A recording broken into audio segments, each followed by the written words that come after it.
Today we're going to talk about some quotes from Chris Larsson, one of the founders of XRP, because he does a great job of getting to the heart of what XRP is all about.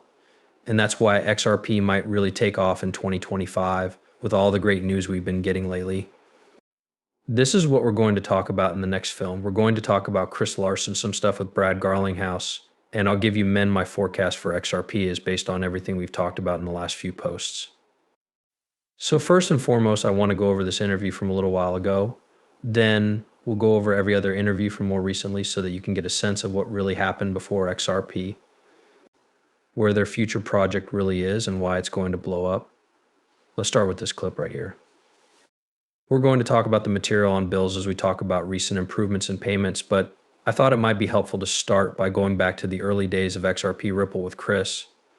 And I want to take you through a quick process of thinking about how you thought about bills back then compared to how you think about them now.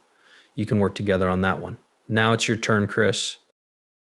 Yeah, first of all, thanks for having us today. I'm sorry I can't be there in person, but it's great to see you both. Of course, you know that this has been going on for about 12 years since the early days of digital goods. At that point, Bitcoin was kind of available, but not very well known. I don't know, but I think they might have been dealing for $1 at that point. But there was a group of very smart cryptographers I worked with who saw Bitcoin as a big step forward and were very excited about it. Bitcoin was the first decentralized currency the world had ever seen.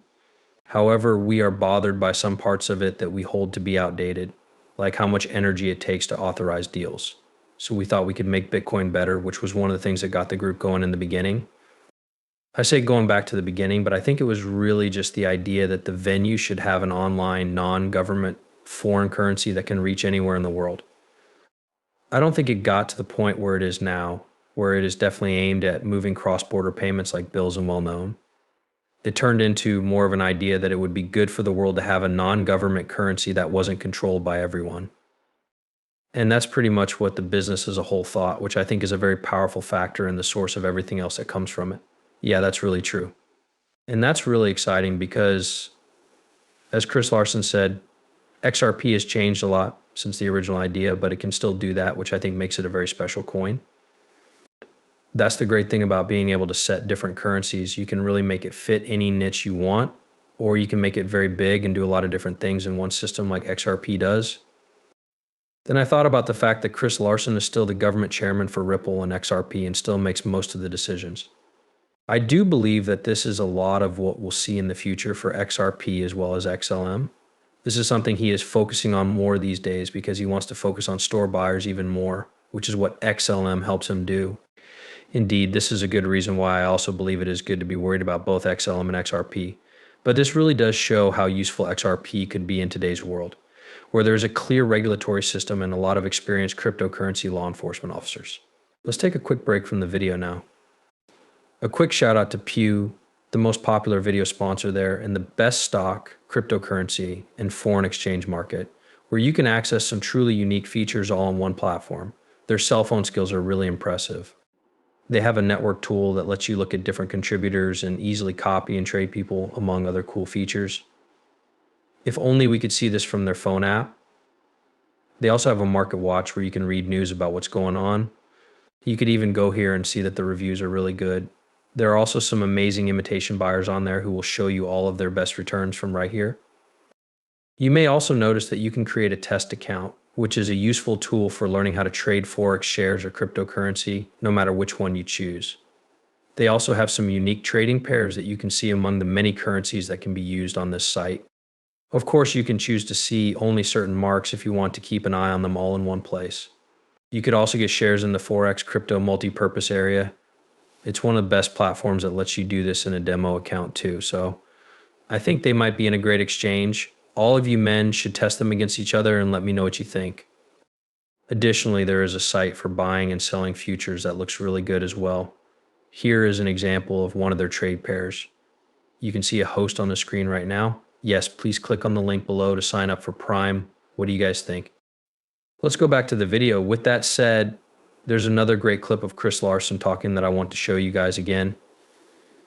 It's really cool stuff, and if you pay attention, it will open your eyes. Ripple doesn't require you to ever use XRP, not even in a deal. The cool thing is that anyone in the world can now use repo to bid or ask for anything from any issuer. As soon as someone figures it out, I'm going to make a market between United Airlines miles and Brazilian real. Once United Airlines miles are on hold, I hope they'll be back up in the future. You need to move right away. There's no reason to go through XRP. But we know for sure that most market makers will be able to fill out the world of replacing fees from whatever price wants more currencies. Reward factors for merchants gold, silver, and airplane miles, something that you define as cost most people will actually, most market makers will use XRP because as a Forex without a counterparty, it's a very exact thing in the protocol, just like Bitcoin is. Again, we don't think that the main reason why math-based currencies are so valuable is that they make current currencies more secure. And the only thing that makes them unique is that they don't have any counterparties. So everyone in the foreign market only needs to worry about one thing when it comes to Bitcoin or Ripple the price at any given moment. They don't need to think about the counterparty risk. So why is that so important? It turns out that particular feature has never existed before. Let's use the example of a farmer in Nepal who wants to buy a farming system from a dealer in Kenya. If you didn't know how to use Forex or the internet to find the best deal, you would probably have to cross the Nepalese Swift to the Indian Swift, INR to British pounds, and British pounds to Kenyan shillings. That's a lot of hops, and you'll lose a lot of money on each one because you're dealing with currencies and other valuable things. It would be better to use a market maker to move Nepalese quick to XRP. And then there are a few different marketplaces that have made one between XRP and Kenyan shilling. Nepal and Kenya are now just one hop away. You may not be able to hop away from flight miles though, and everything is now just one hop away. We think a math-based Forex is really special and just has to cost because of this. I have to say that Chris Larsson gave a great presentation. It makes a lot of sense when you hear it explained in this way. Instead of going through 5 different middlemen, you only have to go through one, which makes settlements for many of those countries much easier. To be fair, I know that for many people in the United States, it doesn't really feel that way because the US dollar is the official reserve currency. It's possible that if you do business around the world, you don't need to go through 5 different middlemen like Chris Larsson was talking about here. You might only have to go through all 3, but even so, it will still take you more than one day to do business and make those old passport bills happen.